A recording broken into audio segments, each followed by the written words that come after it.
अगर मैं आरोप लगा रहा हूं प्रधानमंत्री पे हर रोज कि तुम वोट चोर हो, प्रधानमंत्री चुप क्यों है? प्रधानमंत्री एक शब्द क्यों नहीं बोल रहा?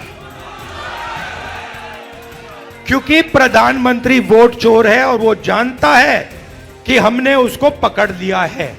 मोदी जी मैं आपको बता रहा हूं, मोदी जी डरे हुए हैं क्योंकि मोदी जी को बात समझ आ गई है कि अब चोरी पकड़ी गई है और अब वो भाग नहीं सकते हैं। हम आपको दिखाएंगे कि सिर्फ माधवपुरा में चोरी नहीं हुई है, लोकसभा में चोरी हुई है, हरियाणा में चोरी हुई है, महाराष्ट्र में चोरी हुई है, मध्य प्रदेश में चोरी हुई है और अब ये बिहार में चोरी करने की कोशिश कर रहे हैं। और बिहार की जनता ने इनको हिला के रख दिया है। मैं भी बीजेपी के 2-3 एमपीज को जानता हूं, मेरे फोन पे मैसेज आ रहे हैं, आप प्रधानमंत्री को वोट चोर मत कहिए। कैसे मत कहूं भाई, है तो कहना पड़ेगा। अब ये तीर जाके सीधी टारगेट पे लगेगी। अच्छा, मैं आपसे एक बात पूछना चाहता हूं, आपका नाम क्या है?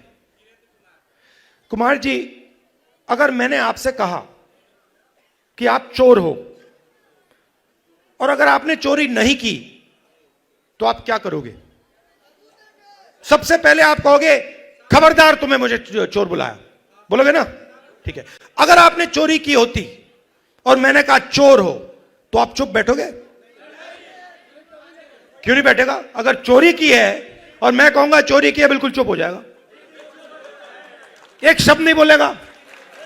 अगर मैं आरोप लगा रहा हूं प्रधानमंत्री पे हर रोज कि तुम वोट चोर हो, प्रधानमंत्री चुप क्यों है? प्रधानमंत्री एक शब्द क्यों नहीं बोल रहा? क्योंकि प्रधानमंत्री वोट चोर है और वो जानता है कि हमने उसको पकड़ लिया है।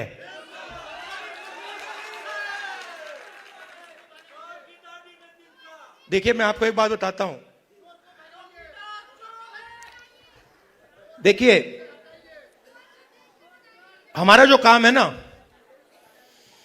मेरा जो काम है, मेरे बारे में आप दो चीजें समझ लीजिए। सबसे पहले, अगर मैंने किसी चीज के बारे में मन बना लिया तो फिर मन बना लिया। और दूसरी चीज, मैं सुपरफिशियल बात नहीं करता हूं, मैं गहराई से चीजों को समझकर काम करता हूं। अब आप एक बात समझिए और सुनिए। जब वोट चोरी होती है तो इस संविधान पर आक्रमण होता है। इस संविधान में लिखा है कि हिंदुस्तान के एक नागरिक को एक वोट मिलेगा, चाहे वो अंबानी हो, चाहे वो सबसे गरीब व्यक्ति हो, किसान हो, मजदूर हो, वोट एक मिलेगा। माधवापुरा में एक व्यक्ति का नाम 4-5 बार वोटर लिस्ट पे आता है। यह संविधान पर आक्रमण है और यह हम नहीं सहेंगे, यह हम नहीं होने देंगे। अब आप अच्छी तरह सुनिए और जो मीडिया वाले मित्र हैं, इसको आप अच्छी तरह लिख लीजिए। मैं गहराई में जाता हूं। हमने जो काम माधवपुरा में किया है उसको हम आने वाले समय में, माधवपुरा में नहीं रुकेगा वो, हम आपको दिखाएंगे, देश को दिखाएंगे।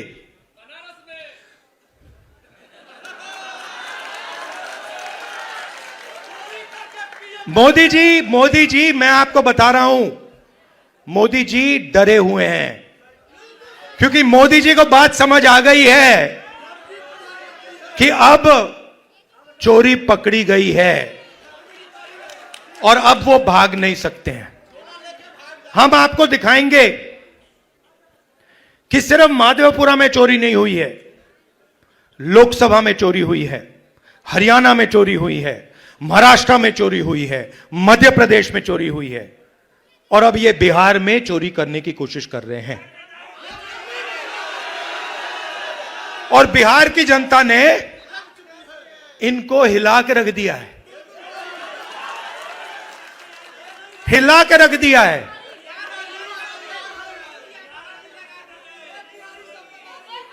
मैं दो तीन बीजेपी के, मैं सुनो, मैं भी बीजेपी के 2-3 एमपीज को जानता हूं। मेरे फोन पे मैसेज आ रहे हैं, आप प्रधानमंत्री को वोट चोर मत कहिए। कैसे मत कहूं भाई, है तो कहना पड़ेगा। अब ये तीर जाके सीधी टारगेट पे लगेगी। तो आपके गांव के बच्चे, यहां पे तो भैया 6-6 साल के बच्चे बोल रहे हैं वोट चोर, वोट चोर, वोट चोर, नारा बन गया है। और जो बिहार में शुरू होता है वो पूरे देश में फैलता है, वो रुकता नहीं है। आपने चंपारण में अंग्रेजों से लड़ाई शुरू कर दी, पूरे देश से उनको मिटा के हटा दिया। ये कॉन्स्टिट्यूशन की लड़ाई शुरू कहां हुई थी? चंपारण में ही तो हुई थी, वहीं तो हुई थी। अब इसका लक्ष्य क्या है? ये वोट चोर और संविधान को मिटाना, खत्म क्यों करना चाहते हैं, मैं आपको बताता हूं। तेजस्वी जी ने बात की, देखिए हमें बैलेंस चाहिए, बैलेंस चाहिए।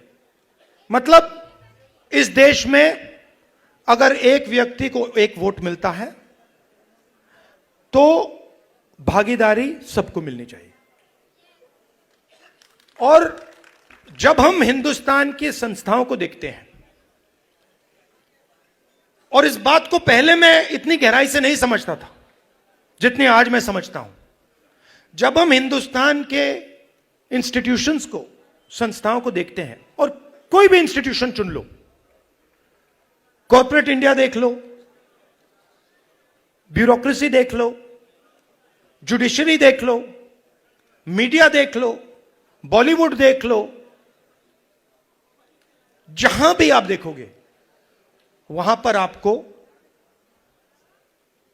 दलित, अति पिछड़ा, पिछड़ा, आदिवासी और माइनॉरिटी वर्ग नहीं मिलेगा।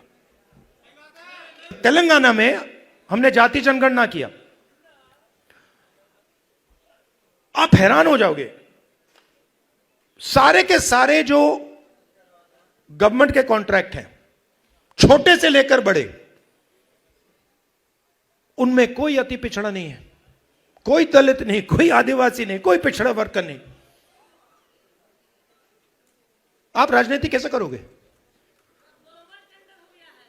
मतलब पूरी की पूरी फंडिंग आपके हाथ में नहीं है, कॉर्पोरेट इंडिया नहीं है, अस्पताल नहीं है। अच्छा ठीक है, आपको यह सब नहीं चाहिए, मीडिया देख लो, मुझे नाम बताओ। मैं देखिए, मैं बड़े प्यार से बोल रहा हूं, मैं बड़े प्यार से बोल रहा हूं, भागीदारी तो होनी चाहिए। ये ओपिनियन बनाते हैं, ये लोग ओपिनियन बनाते हैं। नहीं, वो आपने बोला सबसे खराब आज तक है, मगर मुझे ये बताओ, एंकर्स में से मालिकों में से मुझे अति पिछड़ा नाम बता दो, मुझे दलित नाम बता दो, छोड़ो अति पिछड़ा छोड़ो, दलित बता दो, पिछड़ा बता दो। नहीं है तो कॉर्पोरेट इंडिया उधर नहीं हो, आप मीडिया में नहीं हो। अच्छा बॉलीवुड की बात करते हैं, वहां पे नाम बता दो, एक वहां बता दो, है ही नहीं, बहुत कम, क्या है ही नहीं। तो इसीलिए मेरी सोच है कि दो चीज से शुरुआत होगी। सबसे पहली चीज नेशनल लेवल पर जाति जनगणना, जिससे सबको पता लग जाएगा कि भैया हमारी इतनी भागीदारी है इस देश में। और तेलंगाना में हमने बहुत गहराई से किया है, सवाल पब्लिक से पूछ के हमने लिए हैं, दलित एसोसिएशन से हमने पूछकर उनसे कहा कि भैया आप बताओ हमें क्या पूछना चाहिए।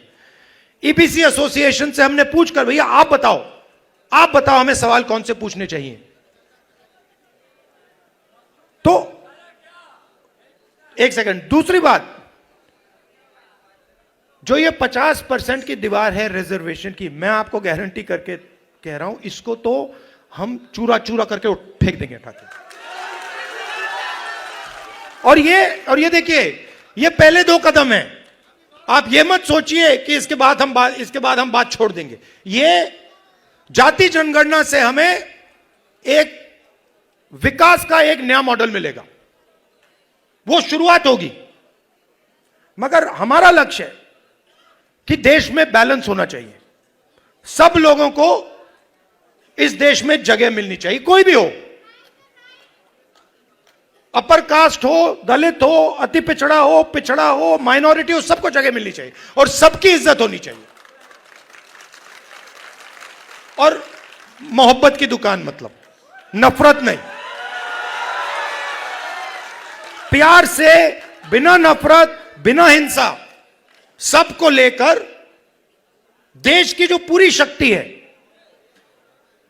जो देश के हर लोग में, हर व्यक्ति में है, उस पूरी शक्ति का हमें प्रयोग कर कर देश को आगे ले जाना है। मगर यह सब नहीं हो सकता अगर ये लोग वोट चोरी कर लेंगे।